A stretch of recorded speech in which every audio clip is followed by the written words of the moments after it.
Hello बच्चों। आज का बहुत बर्निंग टॉपिक है, बहुत अच्छा टॉपिक है आज, जिसको मैं स्टार्ट करने जा रहा हूँ। वो है आपके पास मैग्नेटिक मोमेंट। जो मैग्नेट हमारे डेली लाइफ में बहुत काम आता है और हम डेली टू लाइफ में उसको अपने सामने देखते भी हैं, लेकिन उसके बारे में हम कुछ जानते नहीं हैं अभी तक। तो उसको आज हम स्टडी करेंगे कि मैग्नेट होता क्या है। इससे पहले वाले वीडियो में मैंने इस चीज़ को एक्सप्लेन किया था कि मैग्नेट क्या है, कहाँ से आया, कैसे बना, उसकी क्या क्या प्रॉपर्टीज़ होती हैं। और आज के वीडियो में हम बात करेंगे कि मैग्नेट की स्ट्रेंथ कितनी होती है, मैग्नेट की ताकत कितनी होती है। और वीडियो तक में लास्ट तक बने रहें, बहुत इंटरेस्टिंग टॉपिक होने वाला है। और इसमें जो जितने भी पॉइंट्स आपको मिलेंगे वो काफ़ी बोर्ड के रिगार्डिंग में या फिर कंपटीशन के रिगार्डिंग में बहुत अच्छे हैं, और होप दैट को आपको कॉन्सेप्ट अच्छे से समझ में आएगा। और उसके लिए आपको वीडियो में अंत तक बना रहना पड़ेगा ताकि आपको कॉन्सेप्ट समझ पाएँ। और इसको समझने के लिए इसके पहले वाली वीडियोस को भी आप देखते रहें, ताकि उसमें भी उससे ये थोड़ा सा लिंक्ड है, तभी आपको ये अच्छे समझ में आ पाएगा। आज है हमारे पास मैग्नेटिक। अच्छा, मैं पहले इसमें इलेक्ट्रिक की बात करूं। यहाँ पे हमारे पास एक इलेक्ट्रिक चार्ज हुआ करता था जिसको हम लोग कहते थे माइनस चार्ज। और ये माइनस चार्ज था, ये माइनस चार्ज है, और दूसरा वाला हमारे पास पॉजिटिव चार्ज है। तो इन दोनों चार्जेस को हम किसी एक फॉर्मेट में रखते थे, तो इन दोनों की जो बीच की डिस्टेंस होती थी, तो दैट इज द 2L। ये हो गया आपका 2L, इनके बीच की डिस्टेंस। तो इसका एक हम स्ट्रेंथ, इसकी ताकत के लिए हम समझते थे, जिसको हम यूज करते थे मैग्नेटिक मोमेंट का, उसमें इलेक्ट्रिक मोमेंट का। ये था आपके पास डाइपोल मोमेंट। क्या था आपके पास? Dipole moment. ये था डाइपोल मोमेंट। अब ये डाइपोल मोमेंट, इसमें क्या था कि P इज इक्वल्स टू, इसको रिप्रेजेंट करते थे P equals to strength of the either charges Q into 2L। Strength of either charges into 2L। ये था आपके पास इलेक्ट्रिक डाइपोल। अब सेम यही इलेक्ट्रिक और मैग्नेटिक दोनों एक ही जैसे बिहेवियर को शो करते हैं। तो यहाँ पे अब मैं मैग्नेट की बात बता रहा हूँ। तो ये एक नॉर्थ पोल था आपके पास, ये आपका नॉर्थ पोल है और ये साउथ पोल है। कंपैरेटिव स्टडी में चलो इसको मैं साउथ कह रहा हूँ, इसको नॉर्थ कह रहा हूँ। इसके बीच की डिस्टेंस 2L ले लिया हमने। इसके बीच की डिस्टेंस कितनी ले ली? 2L। अब बात कर रहा हूँ मैं, हेडिंग है मैग्नेटिक डाइपोल मोमेंट। अब इसकी हेडिंग क्या है? मैग्नेटिक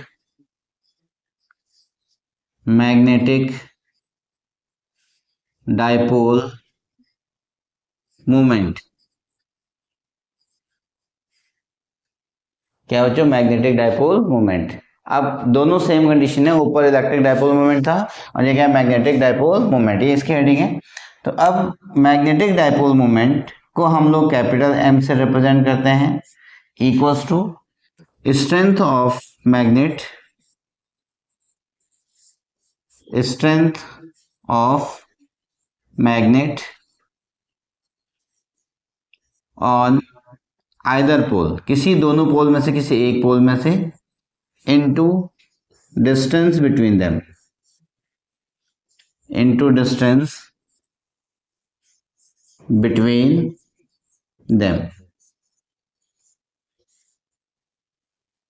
तो अब यहां पे कितना हो गया? ये हो गया आपके पास capital M is equals to small m into 2L। ये है आपके पास मैग्नेटिक डाइपोल मोमेंट। क्या क्या आ गया? That is capital M equals to M into 2L। देखो अब इसमें और इसमें कोई फर्क नहीं है। इलेक्ट्रिक डाइपोल मोमेंट भी वही था, M इंटू 2L। कितना था? M into 2L। तो यहाँ पे भी कितना है? Q into 2L। इसमें जो इसकी स्ट्रेंथ थी, मैग्नीट्यूड था चार्ज का, वो यहाँ पर आपके मैग्नेटिक स्ट्रेंथ से रिप्रेजेंट कर दिया गया है। ओके, लेकिन अब एनसीईआरटी में थोड़ा सा रिप्रेजेंटेशन का फर्क है। एनसीईआरटी में इसने मैग्नेटिक स्ट्रेंथ को केवल वर्ड में लिख दिया है, इलेक्ट्रिक डाइपोल मोमेंट यानी magnetic dipole moment, magnetic dipole moment को इसने रिप्रेजेंट किया है स्मॉल एम से। किससे? स्मॉल एम से। और कैपिटल एम को इसने बाद में मैग्नेटाइजेशन के लिए यूज कर दिया और मैग्नेटिक स्ट्रेंथ को केवल वर्ड में लिख दिया है। एंड मैग्नेटिक स्ट्रेंथ को केवल लिख दिया है इसने वर्ड्स में। ठीक है, तो यहाँ पर इसलिए हम इसको क्या कर देंगे, small M equals to strength of the either magnet to the distance between them according to the NCERT. अभी कितना हो जाएगा, small M is equals to, यहाँ पे बचेगा आपके पास strength of magnet into distance between them. अब डिस्टेंस बिटवीन देम 2L क्यों कहा गया है इसमें, इसके लिए मैंने आपको क्लियर जो एक्सप्लेनेशन था वो मैंने आपको इलेक्ट्रिक फील्ड वाले के वीडियोस में दे रखे हैं। क्योंकि जब भी हम कैलकुलेशन करते हैं इसके सेंटर से लेते हैं, हमें फ्रैक्शन से अवॉइड होना होता है, तो इसकी वजह से यहाँ पर हम लोग 2L के डिस्टेंस को मेजर करते हैं। ओके, अब बात आती है, अगर मैं इसकी बात करूं, इसकी जो डायरेक्शन थी इलेक्ट्रोस्टैटिक में, इसकी जो डायरेक्शन थी इलेक्ट्रोस्टैटिक्स में पी की जो डायरेक्शन है, यहाँ पे डायरेक्शन ऑफ पी, इसमें जो डायरेक्शन है वो आपका नेगेटिव टू पॉजिटिव है। ठीक है, डायरेक्शन ऑफ पी क्या आपके पास, नेगेटिव टू पॉजिटिव। अगर हम इसकी बात करें तो डायरेक्शन ऑफ एम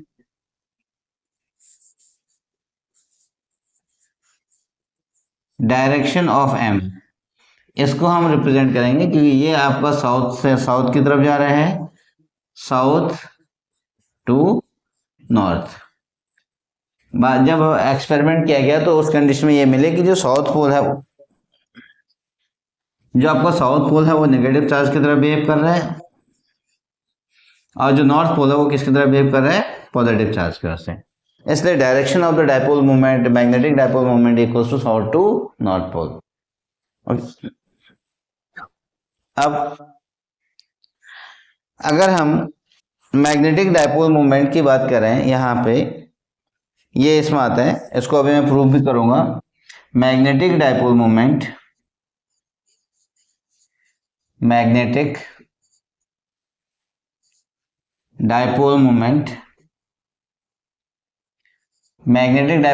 आपका आ गया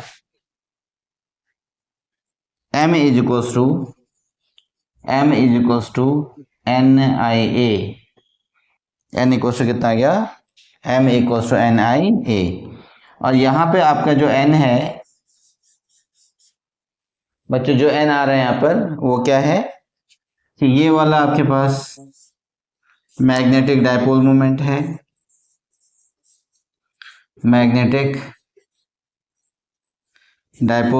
है, और n है नंबर ऑफ टर्न्स, और I है आपके पास करंट, और A है आपके पास एरिया। ये क्या है, area. m equals to magnetic moment, n equals to number of turns, I equals to current, और A equals to area. Hope that ये आपको समझ में आया होगा। हाँ, तब तक आप इसको वीडियो को कॉपी करें।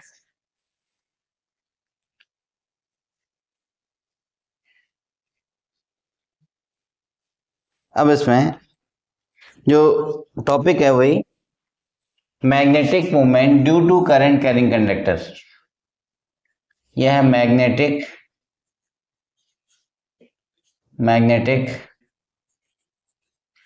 Moment due to current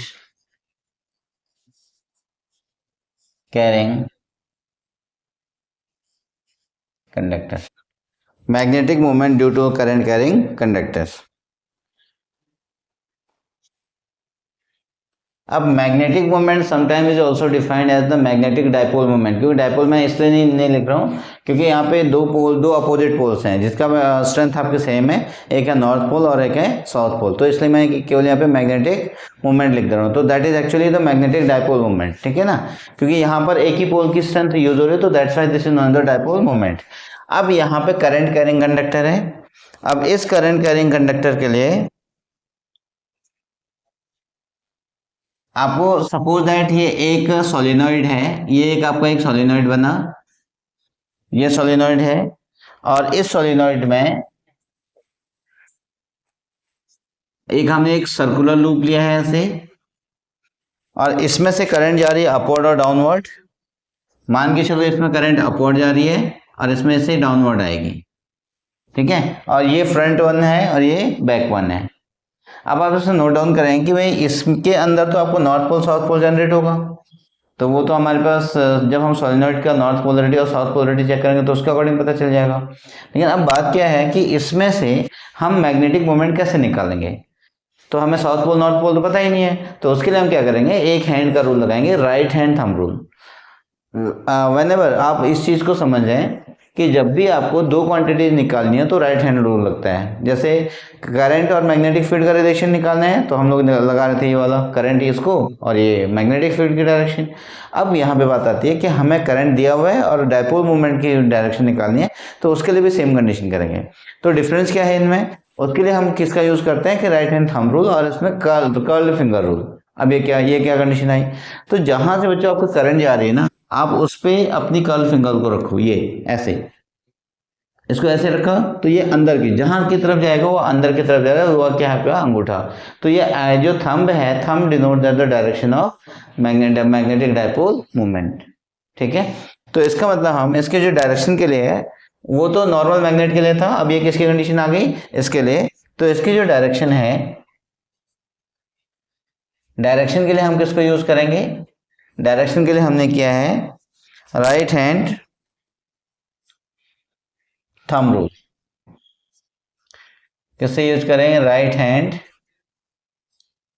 thumb rule.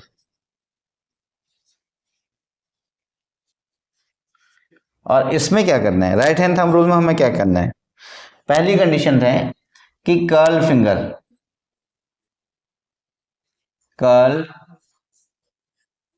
Fingers, इसको हम रिप्रेजेंट करेंगे डायरेक्शन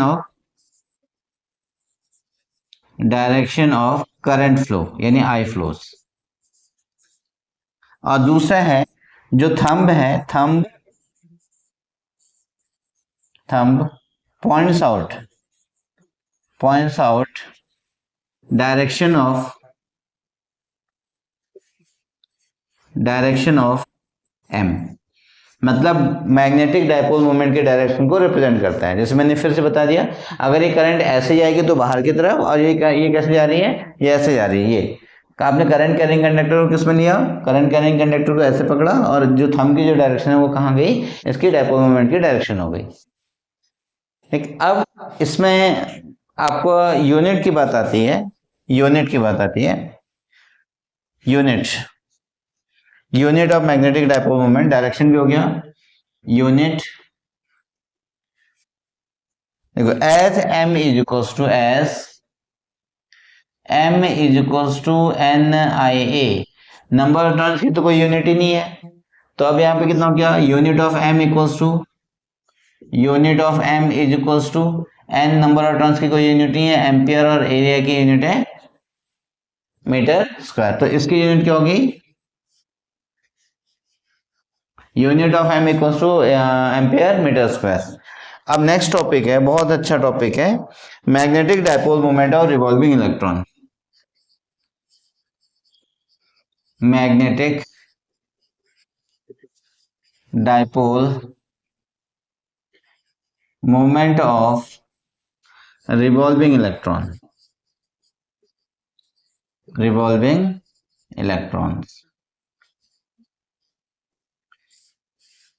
ठीक है, magnetic dipole moment of revolving electrons. अब आप इसमें सोचें, जस्ट रियलाइज करना है। एक हमारे पास सपोज दैट वो यहाँ पर सिंगल ट्रांस का एक हमने एक कॉइल ले लिया, ये एक कॉइल है जो जिसमें से इलेक्ट्रॉन को रिवॉल्व करना है। और अगर मैं बात करूं कि इसमें इलेक्ट्रॉन ऊपर की तरफ मूव कर रहा है, इलेक्ट्रॉन ऊपर की तरफ मूव कर रहा है, इनडायरेक्टली अगर देखा जाए तो इसमें करंट कहाँ आएगी, करंट आपकी इधर की तरफ आएगी, ये आएगी आपकी आई। Why it is? Because the direction of the current opposite to the flow of the electron. अब यहां से नीचे को तो यहां से ऊपर को जाएगी, है ना। आई की डायरेक्शन ये होगी आपके पास ऊपर को। क्लियर। अब आपको मैग्नेटिक मोमेंट की डायरेक्शन बतानी है तो कैसे बताएंगे, फिर से वही करंट ऊपर की तरफ गई, करंट ये गई ऊपर को, और ये कहाँ गया अंदर की तरफ, ये कहाँ गया अंदर की तरफ। अगर इलेक्ट्रॉन डाउनवर्ड आ रहा होगा, इलेक्ट्रॉन यहाँ से ऊपर जाएगा तो ये करंट नीचे की तरफ आएगी। तो अगर करंट इलेक्ट्रॉन अगर नीचे की तरफ आ रहा है तो करंट ऊपर की तरफ जाएगी, ये ऐसे आएगा तो इसकी डायरेक्शन कहाँ होगी बच्चों, बाहर की तरफ। होप दैट आपको समझ में आ रहा होगा। अब बात आती है यहाँ पर जो मैग्नेटिक मोमेंट था हमारे पास ना, वो कितना था, NIA, ये था NIA, और ये है सर्कुलर वायर। इसमें से देखिए n इक्वल्स टू 1, अगर यहाँ पे n इक्वल्स टू 1 ले लें और I इज इक्वल्स टू कितना बचा, I इक्वल्स टू होता है E upon T, E upon T, और ये कितना हो गया आपके पास एरिया, एरिया इक्वल्स टू क्या हो गया पाई आर स्क्वायर, ये इसकी डिस्टेंस हो गया पाई आर स्क्वायर, है ना। अब इसको रखेंगे तो m is equals to 1 into E upon of T, E upon of T into pi R square.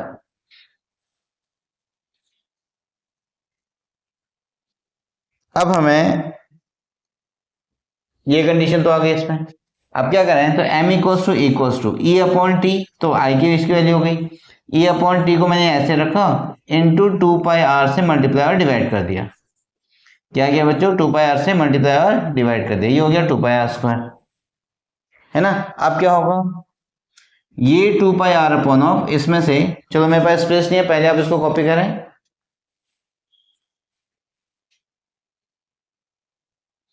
हाँ, अब इसमें देखिए E upon of 2 pi R equals to, ये बचेगा m is equals to E upon of T, तो अपनी जगह पे था, तो यानी 2 pi R upon of T को यहां ले जाता हूं मैं इसके साथ में, और ये कितना हो गया 2 पाई आर यहां आ गया, 2 पाई आर इस साइड में आ गया।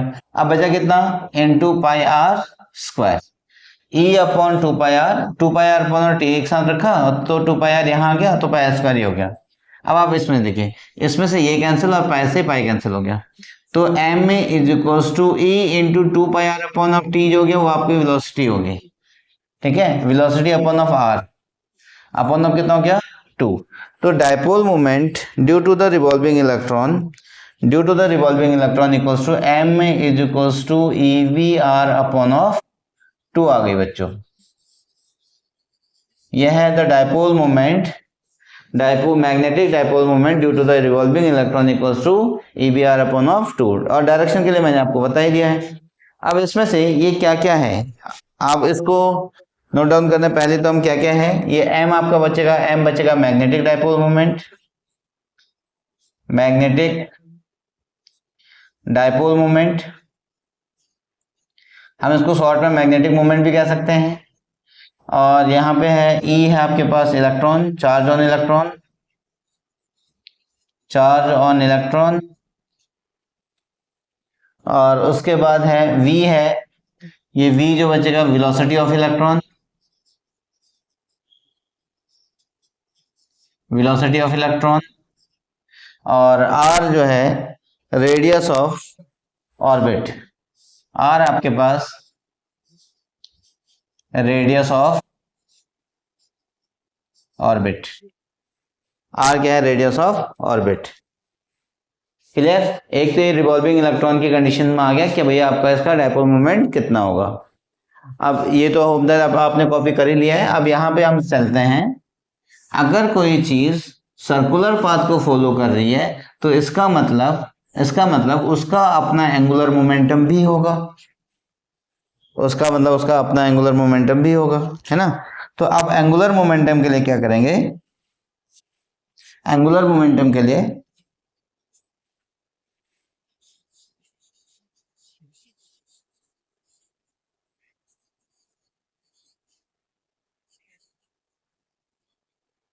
इसको हम लोग रिप्रेजेंट करते हैं एल। इसका मतलब होता है momentum of a linear momentum, momentum of a linear momentum, ये हमने केमिस्ट्री में बहुत पढ़ा है उसमें भी।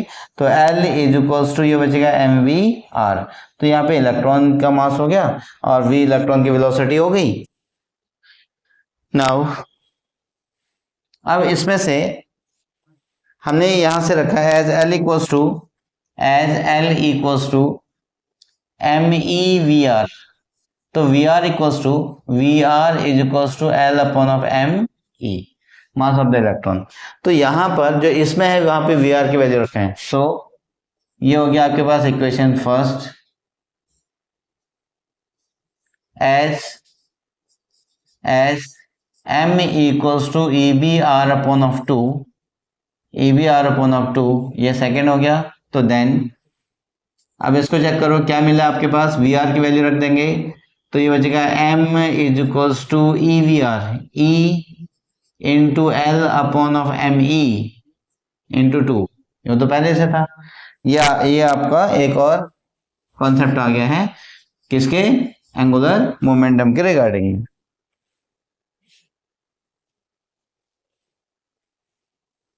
अब इसमें चेक करें ये क्या क्या क्वांटिटी निकली है।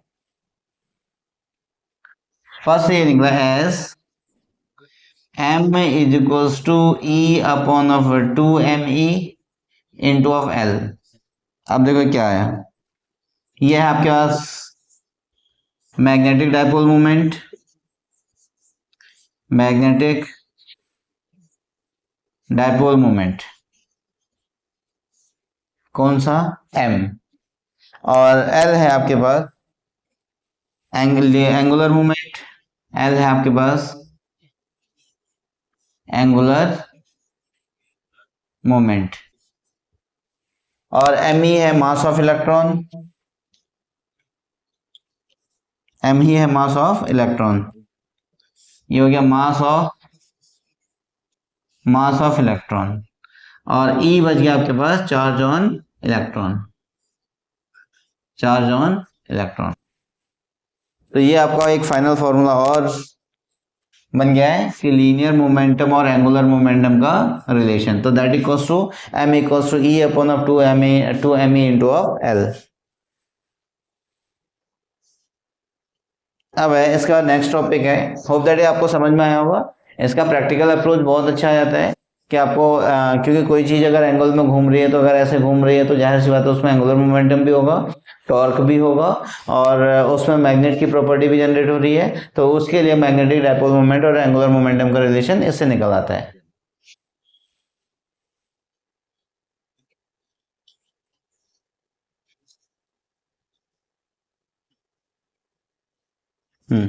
नेक्स्ट वन इज देयर, हाँ आप इसको कॉपी करें।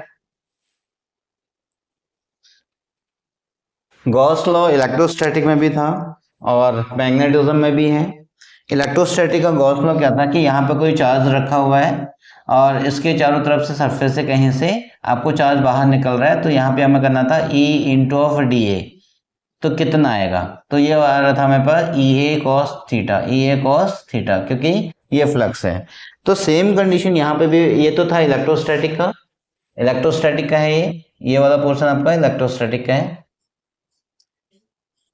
इलेक्ट्रोस्टैटिक।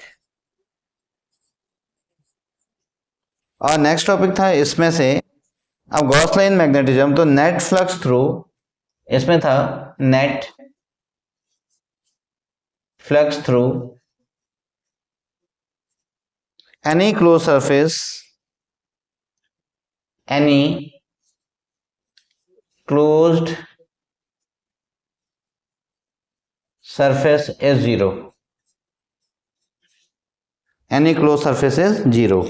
तो इसका मतलब, तो आपका जो D इंटू वहां पर हमारे पास E था, तो यहाँ पे क्या हो गया B इंटू ऑफ, यहाँ पे भी A था और यहाँ पे भी क्या है A है, और ये क्लोज सरफेस है और ये हमेशा एक दूसरे के परपेंडिकुलर होता है। तो that equals to net flux आपका कितना कितना हो गया, जीरो। तो this is the Gauss law in the magnetism, Gauss law in magnetism. Hope that यहाँ तक वीडियो आपको समझ में आया होगा। और इसके बाद फिर नेक्स्ट वीडियो की तरह हम मूव करेंगे, उसमें भी इलेक्ट्रोस्टैटिक और मैग्नेटिज्म के जो एनालॉजी है उसके ऊपर बात करेंगे। और उसके बाद जो इसके बहुत इंपॉर्टेंट टर्म्स हैं उसको some terms regarding to the magnetism, और उसको यूज़ करेंगे। उसमें बहुत इंटरेस्टिंग पॉइंट्स हैं। मैग्नेटिक मोमेंट हो गया आपका, मैग्नेटिक इंटेंसिटी ऑफ मैग्नेटाइजेशन, और भी बहुत सारी चीज़ें हैं। तो काफ़ी इंटरेस्टिंग होने वाली है नेक्स्ट वीडियो भी। इसी के साथ आज के वीडियो यहीं पे समाप्त करता हूँ, फिर मिलते हैं नेक्स्ट वीडियो के साथ में। Okay, bye bye.